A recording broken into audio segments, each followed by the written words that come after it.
Dave Palumbo here, and I want to talk to you about a very interesting topic today. It's called epigenetics. A lot of people may not know what that means. A lot of people might, think it sounds very highfalutin, esoteric. But all epigenetics refers to is the way the environment, or the environmental cues, as we like to say, influence the genes in our DNA, in our body.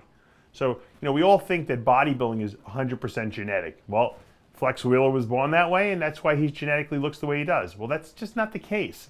Because there's a lot of guys that are super genetically gifted, and they just never realize their bodybuilding potential because the environmental cues, as we like to say, or the environmental influences, and that includes diet, supplements, training, where you grow up, your parents, your teachers, how you've trained as an athlete as a young kid, whether you played football, track, baseball, soccer, all these things factor in to how your genetic potential plays itself out.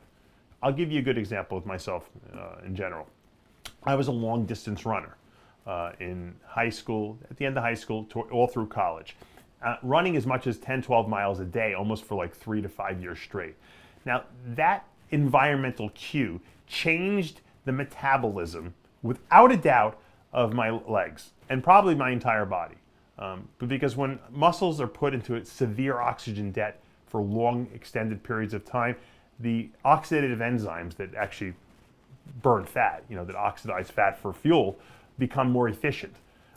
I'm convinced that's why I don't have any body fat on me now, why my metabolism is so good. I permanently changed. And what that does is you're not mutating the genes. You're not mutating the DNA in your cells.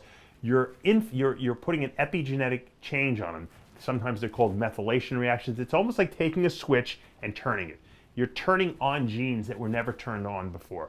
And that has nothing to do with what you inherited from your parents. It's exclusively due to the environment you're in. Now, I know guys that when they were kids, their parents, took them to gymnastics. They became gymnastic experts, okay? It wasn't that they were genetic gymnasts. It's just that they were trained and their bodies became, their genes turned on so that they could have better balance and coordination. They can sense where they are in the air, even if they're upside down. Things that I couldn't do. And I might actually have genetic potential to be a gymnast, but I never environmentally was exposed to the cues that turned me into a gymnast. And so this becomes very important when we think about bodybuilding, because a lot of guys contact me and say, hey, people tell me I don't have the genetics to be a pro bodybuilder. What do you say? I say, bullshit.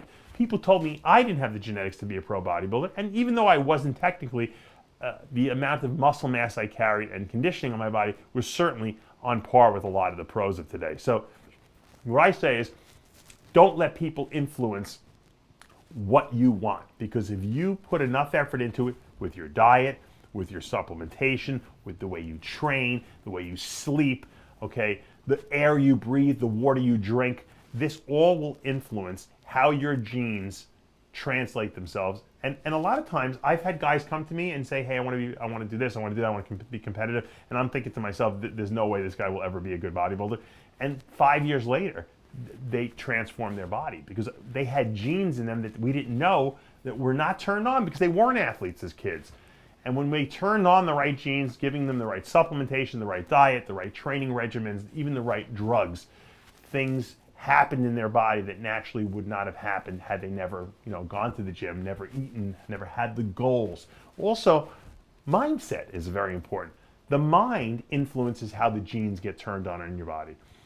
You ever see a person who says, I will not fail, I know I'm going to accomplish this, and everyone's like, yeah, whatever, right.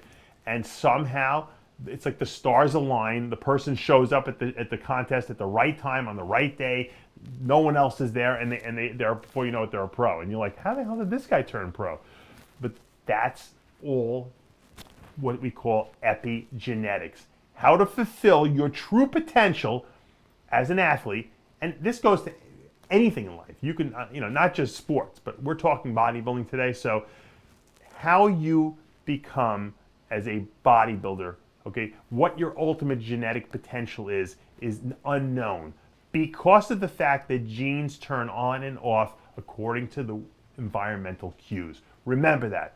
Maximize your environmental cues. That's what I help my athletes with, giving them all the right variables that will help turn on the genes so they can exhibit and, I guess you could say, celebrate their greatest gifts that they never knew they had. So remember, it's not all about your parents, it's not all about the DNA, it's about what's in here, and it's about knowing the science of your body. I'm Dave Palumbo with another RX Muscle Rant.